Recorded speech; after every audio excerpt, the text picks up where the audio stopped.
Всем привет! 5 февраля 2023 год. Вы с Олегом Игоревичем Соскиным. Итак, ситуация в Украине. Ничего хорошего на фронте. Уже продвигается вот эта террористическая структура Уткина, Пригожина под названием ЧВК «Вагнер». Она уже вошла в частный сектор этого Артемовска-Бахмута. И постепенно они, конечно, ведут бои, и, скорее всего, Бахмут будет захвачен. Поэтому никаких Азова никакого нет, штурмовых никаких бригад нет, никаких дополнительных поддержки тех, кто воюет в Бахмуте, Артемовске, украинских войск нет. Идут везде наступления по всему фронту, идут российских войск.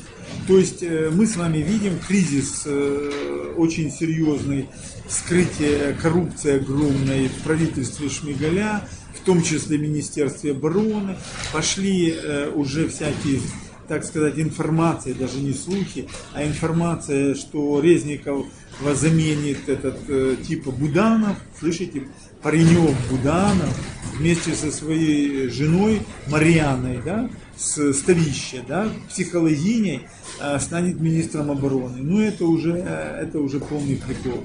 То есть вместо того, чтобы поставить человека, который стратегически вообще осмысливает всю ситуацию, может осуществлять контакты, связи, взаимодействия с иностранными всеми субъектами, который кристально чистый, который может осуществлять менеджерскую, хозяйственную деятельность на сотни миллиардов долларов в год. Слышите?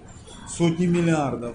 Ну, реально бюджет Министерства обороны должен в год быть не меньше 100 миллиардов долларов. Ну, это минимум.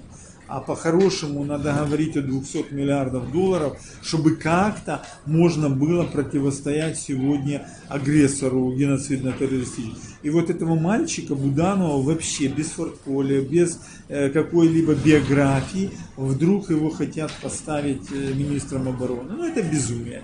Это, ну, ничего тут не сделаешь, это конвульсии режима. Это конвульсии, я так считаю.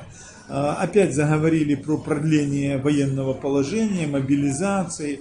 То есть фактически мы с вами находимся в состоянии, когда Зеленский и его команда, вот это 95-й квартал Кривой Рог, они функционируют в рамках заданной какой-то очень узкой, очень некачественной модели. Эта модель не принесет победы никакой, это, ну, для меня так как бы понятно. Исходя из моего опыта, и вот то, что сегодня, кстати, в Харькове произошло, ракета С-300 российская разбомбила несколько корпусов, в том числе главный вот этого университета жилищного строительства, я там был. И, по-моему, с этим Бабаевым встречался, я думаю, он уже очень там давно, Бекетово, это университет. Вот. Ну и мы же проводили в 2005 или 2006 году в Харькове очень много мероприятий, там несколько лет, когда еще Ющенко был, по вхождению Украины в НАТО, получению вот этого плана кандидата в НАТО. И я помню, какое было огромное противодействие, как нас там эти левые коммунисты устраивали провокации, эти пикеты, срывали нам эти круглые столы, эти встречи и так далее. Ну и что? Сегодня Харьков практически, я думаю, уже много разрушено. А поскольку война, по моим оценкам, будет идти 10 лет, то, конечно, от Харькова просто руины останутся. Вот вам результат тупости. Это был 2005 год. Это было практически сколько там, ну, сейчас 23-й, да? То есть это было 13, и еще 5, 18 лет назад, когда все можно было изменить. Уже Украина была бы давно в НАТО, и уже бы никаких проблем не было. Но тупые стояли тогда, тупые, общество было тупое, и сейчас то же самое тупое общество расплачивается за тех тупорей 18 лет назад. И в Николаеве я проводил, тоже мне там срывали. Мы с Мишель Дюре не мог попасть тогда на этот наш круглый стол, потому что стояли там эти всякие коммунисты, социалисты, всякие там прогрессивные, регрессивные, не давали. Ну и что? Ну и что? Где ваш Николаев? Посмотрите на нашу администрацию, посмотрите на Харьков, посмотрите на Херсон, где мне тоже это мешали делать. Посмотрите на Одессу, которая бы света сидит, где в меня один там больной на всю голову сапоги метал. Ну и что? Вам легче от этого стало, дорогие мои? То есть мозгов нет, и сейчас тоже нет. Еще хуже стало вообще карнавальное общество, которое вообще ничего не соображает, хлеба и зрелищ. Поэтому еще раз объясняю, то, что делает нынешняя власть, это неэффективно, это неправильно. И очень интересное интервью Беннета появилось, бывшего премьер-министра Израиля. Он показывает, какие он переговоры вел, чтобы было договориться, и Путин был на это согласен тогда, отвести войска и так далее. Запретил Запад, как известно, Джонсон туда приехал, к Зеленскому сказал, будем тра-та-та, помогать. Нифига не помогают, да? Но это не помощь. Это не помощь. То есть уже должны были, год уже воюют практически, уже должны были F-16 быть, уже леопарды, уже эти Абрамсы, уже все это должно было быть по полной программе. Ничего этого нет, ничего вообще нет. Украина истекает кровью. Вдумайтесь, еще раз называю цифры. 5 миллионов человек, украинцев, зарегистрировано в странах только Европы, почти 5 миллионов, которые уже выехали и покинули рубежи. Ну, их больше, потому что есть сейчас не зарегистрированы. То есть реально где-то 7 миллионов. Плюс еще 2 миллиона, которые находятся в других странах. Там США, Канада, это самая Новая Зеландия, там Латинская Америка, там Австралия и так далее, и так далее. Вот. Вот вам результат. Тупости, глупости. Поэтому, ну, что Зеленский может сделать? Ничего не может сделать. Скорее всего, Угледар будет, Бахмут Артемовск будет потерян. Причем вдумайтесь, кем потерян. То есть, кто его захватит? Его захватывают российские зэки. То есть, регулярная, профессиональная, контрактная, типа украинская армия, во главе с Залужным, Шептало, Сирскими, Наевыми, ничего сделать не может. То есть она не в состоянии противостоять зэкам, уголовникам, рецидивистам, наркодилерам, грабителям и прочей, так сказать, этой всей своре. Ну так а что ж тогда Зеленский, там в Украине тоже 1250 где-то в тюрьмах находится, что же вы не готовите из них кадры? Пусть они шли тоже бы туда. То есть мы с вами сталкиваемся с тем, что нынешняя власть не способна оказывать сопротивление. Уже в 6 направлениях, там 5 или 6 направлений российские войска ведут наступление. На Бахмут, на Угледар, на Запорожской области, уже на Сватово, на Купянск бомбят, уже сегодня Чернобаевку опять отбомбили, там Очаков бомбят. То есть практически российские войска везде наступают, украинские войска ничего сделать не могут. То есть Залужный уже, вот эта вся пыхатость его, маленький провинциал, дорогие мои, посмотрите его портфолио, посмотрите этого Шептала портфолио, генеральный штаб. Это провинциалы, это маленькие очень люди с низким очень уровнем. И Буданов, теперь все такая радость, там телеграм-каналы, ой, Малюка ставят главой СБУ. Ну и что? Ну, поставят. Знаете, почитайте Ильфа и Петрова, называется прекрасный роман, у него есть «Золотой теленок». Вот я на Малюка смотрю, он мне напоминает очень Шуру Балаганова, дети лейтенанта Шмидта. Понимаете? Поэтому, это такие, этого, который полицию возглавлял, министром МВД поставил.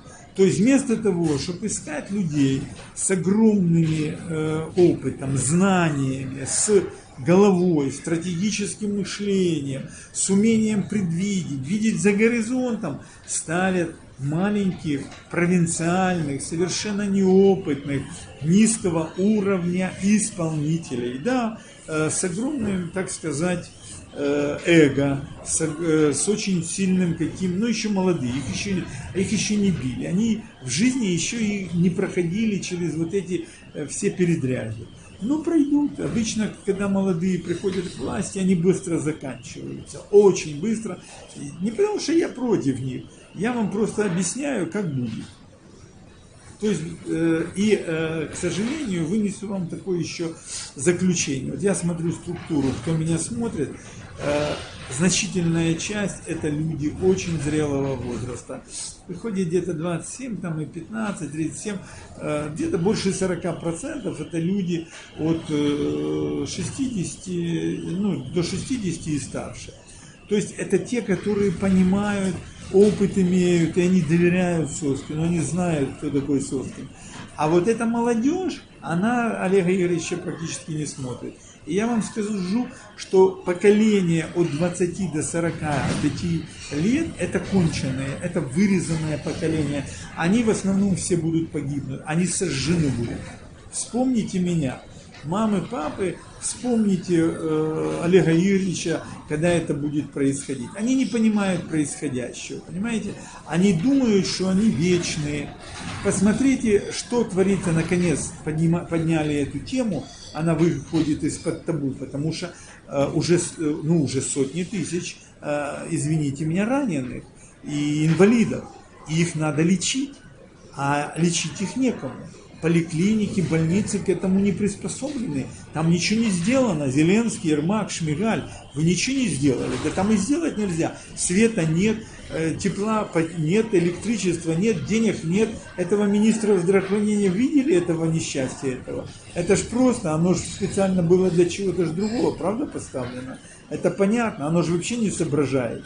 То есть вместо того, чтобы создать госпитали, поликлиники, центры по реабилитации для раненых инвалидов, их будут сотни тысяч, их скоро миллион будет, дорогие мои. Если война будет еще, если она будет 10 лет, подумайте в год, сколько таких людей будет, это в год их будет, скажем так, где-то за год будет 200 тысяч, то есть в течение где-то, я так думаю, 3 лет уже будет в Украине больше 1 миллиона молодых парней инвалидов. Это страшная цифра, про это вообще никто не думает. Что потом с ними делать?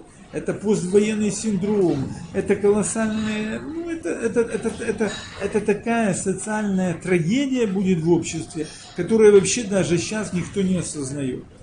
Никакой уже скоротечной победы не будет. Год прошел. Есть какая-то победа? Никакой победы нет. 23-й еще один такой год будет. 24-й, 25-й, 26-й, 27-й, 28-й. Это все война, война, война. Вы вообще понимаете, что это? Кому объяснять? Кому объяснять? Кому объяснять? То есть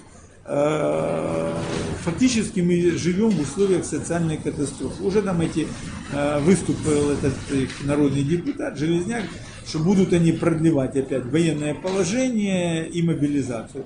Так пусть они идут на фронт. Вот те, которые свои ручонки поганенькие поднимают, пусть их надо первых на фронт и отправить. И пусть они попробуют там возле этого Бахмута, возле Угледара, возле Купянска, возле Сватова и прочих, пусть они там повоюют.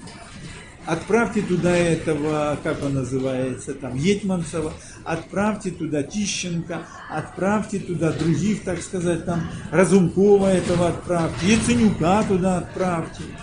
Вот. Пусть Аваков ему пойдет, поможет, там тоже деньги есть, что там снарядить. Давайте, в чем проблема? Волонтерам туда Терезию Яценюк отправьте. И все нормально будет. Надо отправлять бюджетников, которые живут за наши народные деньги.